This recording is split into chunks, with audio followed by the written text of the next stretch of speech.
بسم اللہ الرحمن الرحیم۔ میں طاہر محمود اپنے ولاگ کے ساتھ۔ سپریم کورٹ نے کل کہا ہے کہ آج کے لیے یعنی جمعرات والے دن کے لیے کہ ہائی کورٹ اسلام آباد جو ہے نا وہ ان کا فیصلہ کرے، کیونکہ بظاہر وہ جو سزا ملی ہے اس میں کافی خامیاں ہیں۔ تو اس کی سماعت کرتے کرتے ابھی تک تو سماعت جاری تھی جب یہ میں ولاگ کر رہا ہوں، تو اس کے بعد سپریم کورٹ نے کہا کہ اگر نہیں تو پھر سپریم کورٹ اس کا فیصلہ کرے گی۔ اب اس کے سردار لطیف کوسہ صاحب اس پہ تو پر امید ہیں کہ ضمانت ہو جائے گی۔ تو بس اس معاملے میں اب ایک مقابلہ سا لگا ہوا ہے، جو اینٹی عمران خان اور ویلاگرز ہیں اور جو پرو ویلاگرز ہیں عمران خان کے، آپس میں کوئی ان کو بلکہ بری کروا کے گھر لے کے جا رہا ہے، کوئی اپنا سزا کروا رہا ہے، ضمانت ختم کروا رہا ہے، یہ چلتا ہے۔ لیکن ایک بات جو ہے وہ نظر یہی آ رہی ہے کہ اگر ضمانت ہو بھی گئی تو عمران خان کو دوبارہ گرفتار کر لیا جائے گا۔ سیفر کیس ہے، دوسرے اور تو کیس ہیں، کئی کیس ہیں، تو ان میں یہ دوبارہ گرفتار کر لیں گے۔ اس کا حکومت کا یہ لگتا ہے کہ انہوں نے یہ کام کرنا ہے کہ عمران خان کو باہر نہیں آنے دینا اتنی جلدی۔ اگر ضمانت ہو جاتی نہیں ہوتی تو پھر تو وہ اندر اٹک جیل میں ہے ہی ہے۔ تو اس میں کام جو سلسلہ چلا ہوا ہے عمران خان صاحب کا، وہ کچھ دن بدن پیچیدہ ہوتا جا رہا ہے، کمپلیکیشن ہوتی جا رہی ہیں۔ تو دیکھیں اب کیا بنتا ہے۔ یہ سیاست میں اسپیشلی جو سیاست پاکستان کی ہے، اس میں تو پھر یہ اس طرح کے کام ہوتے ہیں، برداشت کرنا پڑتا ہے، دیکھنا پڑتا ہے۔ تو آئین، قانون، اصول، قانون، یہ پاکستان کی سیاست میں کوئی اہمیت حیثیت نہیں رکھتے۔ تو دوسرا الیکشن کمیشن نے جنرل الیکشن، عام انتخابات کے کرانے کے لیے سیاسی جماعتوں سے مشاورت شروع کر دی ہے، جس کے سلسلے میں آج پی ٹی آئی اور مولانا فضل الرحمان صاحب کی پارٹی جو ہے، یہ جو ایف جو ہے، ان کو دعوت دی ہے۔ وہ ان کے ڈیلیگیشن جا کے ملیں گے، ملاقات کریں گے۔ دوسری طرف صدر مملکت جناب ڈاکٹر عارف علوی صاحب نے خط لکھا ہے الیکشن کمشنر کو، الیکشن کمیشن اتھارٹی کو، کہ مشاورت کریں اور الیکشن کا اعلان کریں۔ اس سلسلے میں انہوں نے آج خط لکھ دیا ہے الیکشن کمیشن نے صدر پاکستان کو کہ نئے جو آئینی ایکٹ بنا ہے اس کے تحت اب مشاورت ضروری نہیں ہے، صدر پاکستان کے ساتھ کوئی مشاورت کرنا ضروری نہیں ہے۔ تو اس سلسلے میں آپ دیکھیں کیا ہوتا ہے۔ صدر پاکستان نے اپنی قانونی ٹیم کو، لیگل ٹیم جس کو کہتے ہیں، اس کو بلوا لیا ہے، اور سننے میں آ رہا ہے کہ آج صدر پاکستان یا کل یہ نومبر کے پہلے ہفتے کی کسی ڈیٹ کا اعلان کریں گے کہ ان دنوں میں الیکشن ہوگا، اور وہ الیکشن کمیشن اس کو سارا انتظام کرے گا، حکومت اس کو سپورٹ کرے گی۔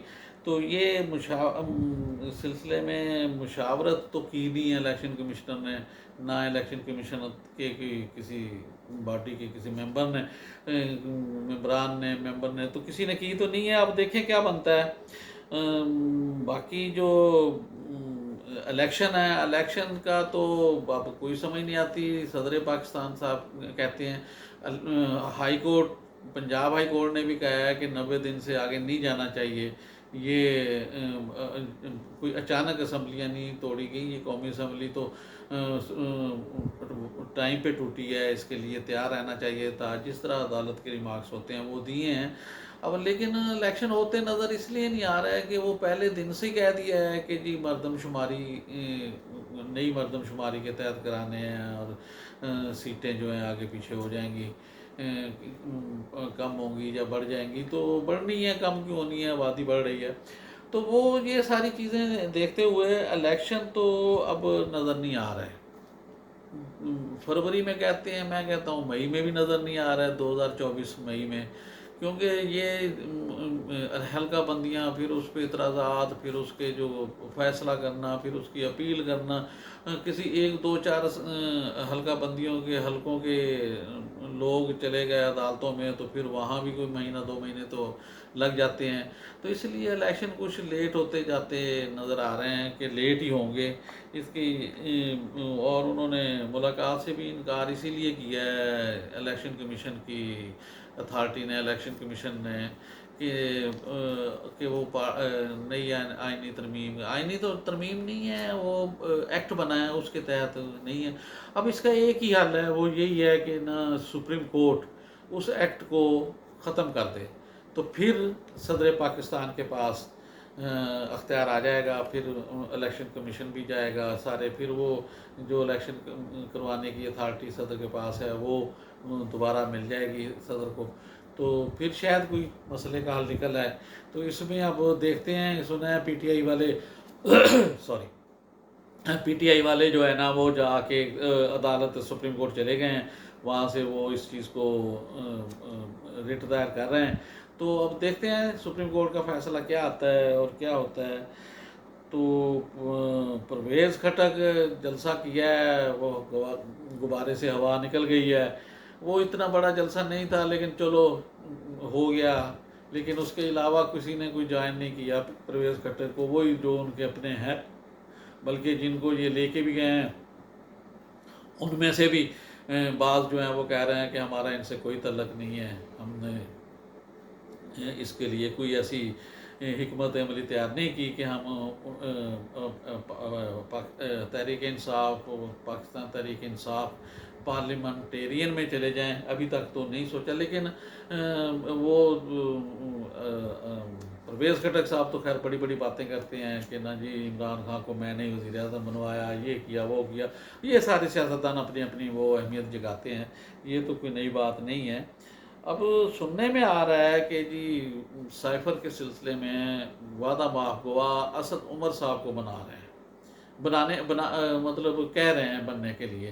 تو وہ ابھی تک تو انکار کر رہا ہے، لیکن دیکھیں کیا بنتا ہے کہ اگر اسد عمر سائفر کے سلسلے میں، میرا خیال ہے اس کو اتنا سائفر کے بارے میں، شاہ محمود قریشی تو چلو کنسرن بندہ تھا، وزیر خارجہ تھے، تو وہ تو بات لگتی ہے دل کو کہ وہ تو ٹھیک ہے، لیکن یہ اسد عمر کا کوئی سمجھ نہیں آتی. میٹنگز میں تو اور بھی بہت سے وزیر بیٹھے تھے، وہ مقصد صرف یہ ہے کہ کسی طریقے سے الیکشن جو ہے نا اس کو کوئی لمبا عرصہ دیا جائے اور اس کے ملک کے حالات ٹھیک کیے جائیں. تو اللہ کرے یہ ملک کے حالات ہی ٹھیک ہو جائیں.